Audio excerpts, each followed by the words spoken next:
प्रकट होते हैं और अनेकों स्थान पर भगवान प्रकट होते हैं। जो भगवान के 12 ज्योतिर्लिंग हैं वो तो विशेष है ही। उनमें हम लोग कथा सुन रहे थे। भगवान का एक दिव्य ज्योतिर्लिंग है रामेश्वरम। बोलो जय सिया राम। जब ज्योतिर्लिंगों की कथा आती है तो रामेश्वर का नाम बहुत एक आम स्थान रखता है अपना, क्योंकि भगवान राम के द्वारा स्वयं अपने हाथों से भगवान रामेश्वर की स्थापना हुई है। तो जब नारद जी को कथा सुनाते हैं ब्रह्मा जी, तो नारद जी पूछते हैं कि रामेश्वरम भगवान कैसे प्रकट हुए, उनके बारे में बताइए।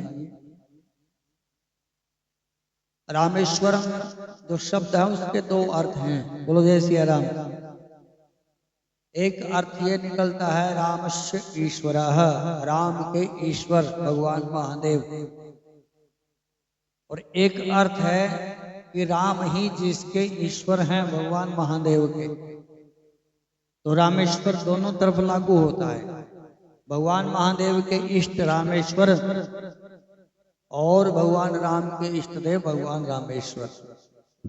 तो रामेश्वर भगवान कैसे प्रकट हुए? आपको इस बात की तो जानकारी है ही सबको कि त्रेता में भगवान राम जी प्रकट हुए। तो उस समय जब इनको वनवास हुआ राम जी को, तो उस समय रावण के द्वारा सीता का हरण हुआ। फिर उसके बाद अनेक प्रकार के प्रयत्न हुए सीता का पता लगाया जाए। भगवान राम जी की भेंट होती है हनुमान जी से, क्योंकि हनुमान के बिना सीता का पता लगना बहुत मुश्किल है। हनुमान जी संत हैं और सीता भक्ति है, राम जी ज्ञान स्वरूप है। तो यदि सीता की खोज करनी है तो संत के चरणों को पकड़ना पड़ेगा। यानी भक्ति जब जीवन में आती है तो किसी ना किसी संत के माध्यम से आती है। तो हनुमान जी महाराज एक परम पवित्र संत हैं और संत ही भक्ति की खोज करते हैं। तो जो हनुमान जी महाराज के साथ राम जी का संपर्क हुआ, तो हनुमान जी ने राम जी की मित्रता करवाई सुग्रीव से कि आप सुग्रीव जी के साथ मित्रता कर लो प्रभु, वो आपका काम करेगा, आप उसका काम कर देना। बोलो जय सिया राम। तो सुग्रीव के साथ भगवान की मित्रता हुई। तो सुग्रीव उस समय वानर राज हैं और सारे के सारे वानरों को इकट्ठा करके भगवान राम की कृपा से चारों दिशाओं में भेजते हैं। और फिर हनुमान जी महाराज भगवान श्री राम के द्वारा दी हुई वो स्वर्ण मुद्रिका लेकर के लंका की ओर प्रस्थान करते हैं और लंका में सीता का पता लगाते हैं। सीता का पता लग गया। अब पहुंचे कैसे वहां पर? अथाह सागर है, सागर को पार करना तो सबके बस की बात नहीं है। बल्कि राम जी भी उस सागर को पार करने में उन्होंने अपनी असमर्थता जता दी कि हम इसको पार नहीं कर सकते। तो उस समय प्रश्न उठा कि क्या किया जाना चाहिए। फिर भगवान के सेवक हैं दो, एक का नाम है नल, एक का नाम है नील। नल नाम के भगवान के दो सेवक थे। तो उनको भगवान की कृपा से एक वरदान प्राप्त था कि वो किसी भी वस्तु को अपने हाथ से स्पर्श करके समुद्र में फेंकते हैं तो वो डूबेगी नहीं। तो जय सिया राम। अब कई बार इतनी ऐसी आश्चर्यजनक घटनाएं हो जाती हैं कि हमको उन पे विश्वास करना पड़ता है। अब एक सिद्धांत है कि पत्थर को उठाओ पानी में डालो तो डूबेगा, डूबेगा ना। बोलो जय सिया राम। लेकिन वही पत्थर जब उसके ऊपर राम का नाम, जो सबसे ज्यादा श्रेष्ठ, सबसे ज्यादा बलशाली और सबसे ज्यादा प्रभाव पूर्ण नाम है भगवान का राम। तो राम जिस पत्थर के ऊपर लिखते थे वो तो पत्थर तैरने लग जाते थे। तो यही भगवान के नाम में चमत्कार था। तो भगवान ने परीक्षा की एक बार, जब पुल बना रहे थे ना, जब ये निर्णय लिया गया भाई इसके ऊपर एक पुल बनाया जाए बढ़िया सा, और उस पुल के ऊपर से सब लोग गुजर जाएंगे, चले जाएंगे। तो जब पुल बना रहे थे तो नल और नील दोनों बड़ी बड़ी शिलाएं जो लेकर के आ रहे थे बांध रही इधर उधर से, तो नल नील को पकड़ाते थे और नल नील उसको ऐसे पकड़ लेते थे जैसे छोटा सा बच्चा कोई गेंद को पकड़ लेता है, इतने हल्के लगते थे उनको। और उनके ऊपर राम नाम लिखे और पानी में डाले और तैर जाए। तो इस दृश्य को भगवान राम देख रहे थे। राम जी ने सोचा कि ये हमारे नाम से पत्थर तैरा रहे हैं, तो हम भी डाल के देखें एक पत्थर। तो भगवान चुपचाप एक तरफ गए, एक पत्थर उठाया भगवान ने वहां से, पत्थर उठा करके भगवान ने और वो समुद्र में छोड़ दिया और पत्थर डूब गया। अब भगवान ने विचार किया कि हमने जो छोड़ा इसमें पत्थर वो डूब गया और ये हमारा नाम लेकर के पत्थर तैरा रहे हैं। तो जब ये भगवान ऐसा कर रहे थे, वो पत्थर डाल रहे थे समुद्र में, तो हनुमान जी ने देख लिया। तो हनुमान जी दौड़ करके आए। तो हनुमान जी को लगा कि भगवान को संकोच हो रहा है इस बात का कि भाई हम पत्थर डालते हैं तो डूब जाता है, और ये नल नील पत्थर पर राम नाम लिखते हैं तैर जाता है। तो हनुमान जी आकर के बहुत सुंदर वहां पर तर्क देते हैं कि प्रभु जिसको आप छोड़ देते हैं ना वो तो डूबेगा ही। बोलो जय सिया राम।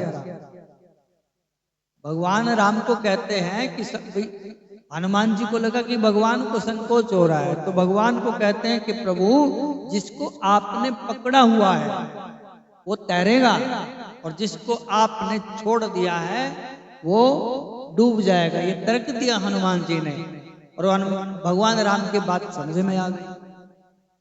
तो राम नाम लिखना अर्थात भगवान राम ने इस पत्थर को पकड़ रखा है, इस जीव को पकड़ रखा है जो जीवन में राम राम बोलता है।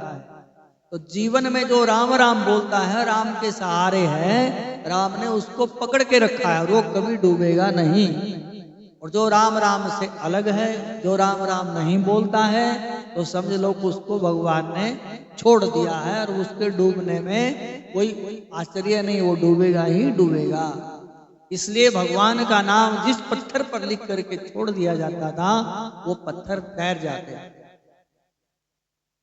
तो भगवान राम जी इस तरह से बड़े प्रसन्न हुए, और सारे के सारे बड़े बड़े बानर और भालू और यहाँ तक कि जो छोटे छोटे पशु पक्षी थे उन्होंने भी वहां पर भगवान के उस कार्य में बहुत बड़ा सहयोग किया। बोलो जय सिया राम। हम लोग आप लोग भगवान की सेवा करते हैं, भगवान ये नहीं देखते कि आप लोग कितना धन खर्च कर रहे हैं, कितना बड़ा आप कार्य कर रहे हैं, उसके लिए भगवान देखते हैं कि आपका भाव कैसा है, आप किस भाव से हमारा काम कर रहे हैं। अब आप देखिए, जब भारतवर्ष की आजादी की लड़ाई शुरू हुई तो उस समय जो बड़े बड़े संत थे उन्होंने धनराशि इकट्ठा करना प्रारंभ किया। कभी थोड़ा थोड़ा अपना अंशदान इसमें डाली। बोलो जय सिया राम। क्योंकि उस समय पैसे की जरूरत थी, तो सब लोगों ने अपने, किसी ने कुछ दिया, किसी ने कुछ दिया, तो सब लोग उसमें डाल रहे थे। एक माता जी थी कोई, उसके पास उस समय 25 पैसे थे। बोलो जय सिया राम। मतलब उसकी पूरी पूंजी कितने थी?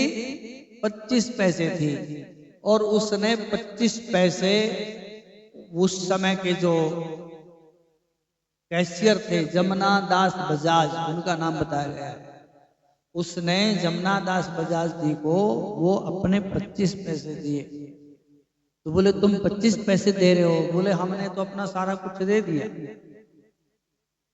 जो 100 रुपए देता है हो सकता है उसके पास 10,000 रुपए हो, तो 10,000 रुपए में से कोई 100 रुपए निकाले तो बहुत कम लगता है, और जिसके पास 100 रुपए ही हों और 100 के 100 दे दे, मतलब वहां पे वो ये कहना चाहती है कि हमारी जीवन की जितनी भी पूंजी है वो हमने दे दी, इससे अधिक हमारे पास कुछ नहीं है।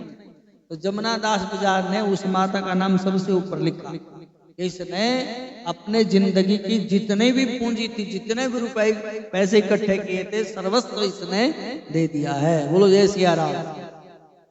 तो भगवान के खाते में हम थोड़ा देते हैं या ज्यादा देते हैं उसका कोई महत्व नहीं होता है। अब जिसके पास ज्यादा होगा ज्यादा देगा भाई, हैं? गाड़ी में बैठ के आए गुल्लक में डाल दे 500 का नोट, एक कोई साधारण आदमी आता है अपने जेब में से 1 रुपया निकालता है, वो 1 रुपया डाल दे, तो भगवान के खाते में तो बराबर है ना वो, क्योंकि भगवान को पता है इसके पास ज्यादा है, ये ज्यादा दे रहा है, इसके पास कम है, ये कम दे रहा है। तो हम भगवान की सेवा करते हैं या कोई अनुष्ठान में, भंडारे में, यज्ञ में सहायता करते हैं तो अपनी पूर्ण सामर्थ्य के अनुसार करना चाहिए, क्योंकि भगवान उसके भाव को देखते हैं, उसके पुरुषार्थ को देखते हैं भगवान।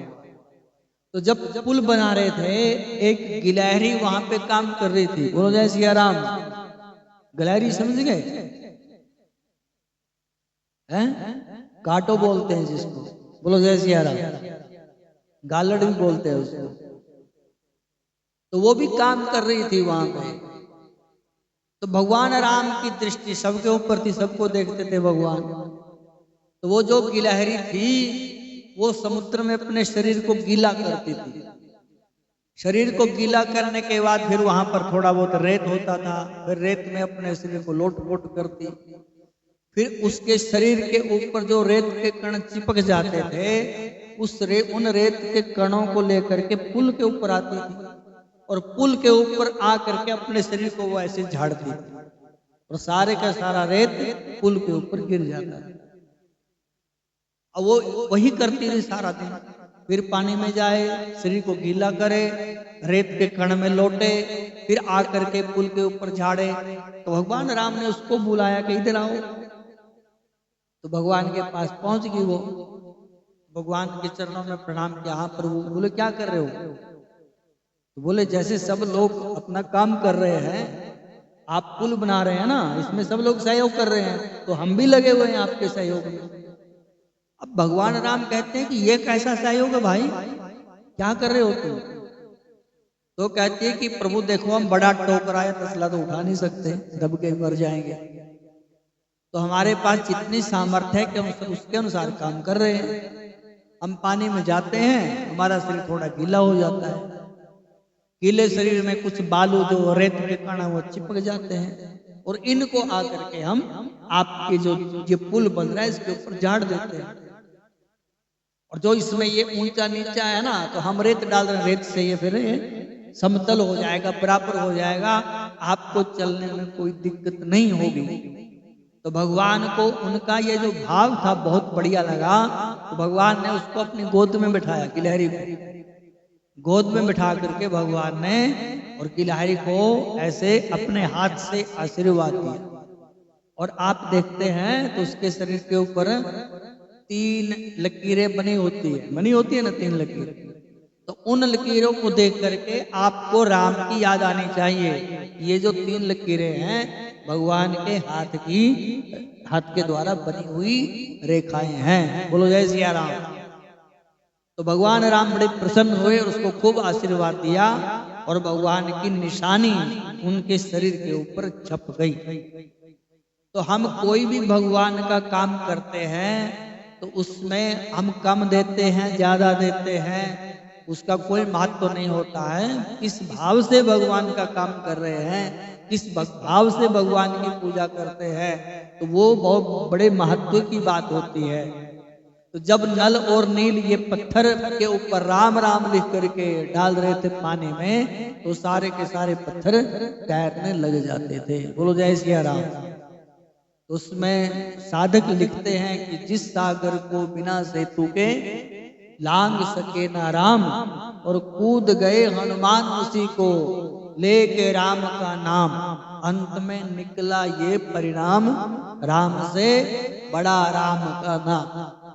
तो राम का नाम लिख करके, राम राम लिख करके जो पत्थर डाले जाते थे वो पत्थर तैरने लग जाते थे, और एक सुंदर पुल बन करके जब वहां पर तैयार हो गया तो भगवान राम जी ने विचार किया कि चलो बहुत सुंदर पुल बन गया है। और सुंदर पुल बना करके बाद भगवान लक्ष्मण को बोलते हैं कि लक्ष्मण अब पुल तो तैयार हो गया, सेतु तैयार हो गया है, सब लोग चलेंगे, हमको थोड़ी प्यास लगी है तो पानी पिला दो। तो लक्ष्मण जी जब जल लेकर के आते हैं राम जी के लिए, तो राम जी ने जैसे ही अपने हाथ में वो पानी लिया पीने के लिए, तो उनको भगवान महादेव की याद आ गई। बोलो जय सिया राम। तो राम जी विचार करते हैं कि हाय हाय, हमारा सारा दिन आज ऐसे निकल गया, हम पानी पीने लगे और भगवान का भजन तो किया ही नहीं। भाई जब तक भगवान का भजन नहीं करेंगे तब तक भोजन नहीं करना चाहिए, ये उनका नियम था। अभिषेक करेंगे भगवान का पहले। तो जब उन्होंने कहा कि नहीं नहीं, पानी बाद में पिएंगे, पहले हम यहाँ पर सुंदर भगवान का एक दिव्य यहाँ पे पार्थिव शिवलिंग बना करके उसकी पूजा करना चाहते हैं। जब भगवान राम ने देखा कि बहुत सुंदर पुल बना हुआ है, तो देख सेतु अति सुंदर रचना, बिहसी कृपा निधि बोले वचना। भगवान मुस्कुराए और भगवान कहते हैं कि यहाँ तो बड़ी सुंदर और दिव्य धरती हो गई है यहाँ की, और इसकी महिमा अमित है, इसका कोई भी पार नहीं पा सकता। इसलिए मेरी इच्छा है कि यहाँ पे शंकर भगवान की हम स्थापना करें। बोलो जय श्री राम। तो राम जी ने अपना ये संकल्प सबको बताया। तो जो अन्य हनुमान जी इत्यादि वानर थे वो मुनियों के आश्रम में गए, और मुनियों के आश्रम में से बड़े बड़े सिद्ध महात्मा थे, उनको बुला करके लेकर आए कि आप चलिए, भगवान राम जी आपको याद कर रहे हैं। और महात्माओं ने अपना सौभाग्य समझा और सब के सब महात्मा लोग वहां पर आए, और उन्होंने भगवान राम से वहां पर उस पार्थिव शिवलिंग की पूजा करवाई। लिंग थापि विधि करी पति पूजा, लिंग थापी, लिंग की स्थापना की और विधिवत करी पूजा। शिव समान प्रिय मोहि न दूजा।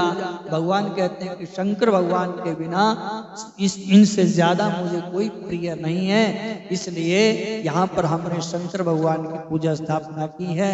राम जी ने स्थापना की, और उसके बाद भगवान जी ने पूजा करने के बाद भगवान महादेव को वहां पर जो शिवलिंग बनाया गया है उसको आशीर्वाद और वरदान देते हैं भगवान राम। जय रामेश्वर दर्शन कर, उनका नाम पड़ा था रामेश्वर। जो रामेश्वर भगवान के जाकर के केवल दर्शन, पूजा भी नहीं, जय रामेश्वर दर्शन कर ही ते तनु तजी शिवलोक दर्शन। वो कहते हैं कि शरीर को त्याग करके वो मेरे लोक को प्राप्त हो जाएंगे। कौन? जो भगवान राम जी के रामेश्वर शिवलिंग के दर्शन करते हैं। और जो गंगा जल चढ़ा दे आकर के, फिर तो क्या बात है। भगवान राम कहते हैं कि जय गंगा जल आन चढ़ावई, सो सायुज्य मुक्ति नर पावई। यदि कोई गंगा जल आकर के चढ़ा देगा तो वहां पे भगवान कहते हैं कि वो मेरे ही स्वरूप को प्राप्त हो जाएगा। होई अकाम जो छत तज तज सही, भक्ति मोरी तई शंकर दई। और उस व्यक्ति को भगवान राम की जो भक्ति है शंकर भगवान प्रदान कर देते हैं। जब भगवान ने ऐसी पूजा प्रार्थना की तो उसी समय वहां पर हमारे महादेव भगवान प्रकट हो गए देवी देवताओं के साथ, और भगवान महादेव ने खूब उनको विजय प्राप्ति का आशीर्वाद दिया।